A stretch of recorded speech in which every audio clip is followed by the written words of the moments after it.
আসসালামু আলাইকুম গাইস। আজকে আমাদের সকালকে ব্রেকফাস্ট হচ্ছে গিয়া স্টার পিঠা। এই দেখতেছেন, এটা আমার নিজের মতো নাম দিয়েছি স্টার পিঠা। সাথে আছে আরো মিষ্টি পিঠা। তো শীতের মৌসুমে এই শীতের পিঠা বলে।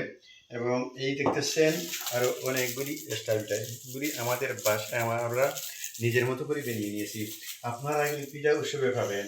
এই দেখতেছেন মিষ্টি, এটা খেতে অত্যন্ত সুস্বাদু এবং এটার নারকেলের পেপার দিয়ে তৈরি এবং ভিতরে আছে গুঁড়ো, খুবই সুস্বাদু এবং খেতে খুবই মজা।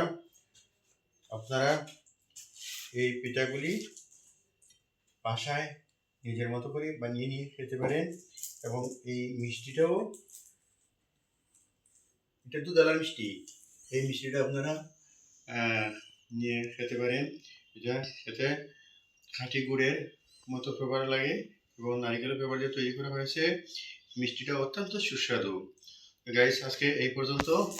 গাইস, কে পেতাম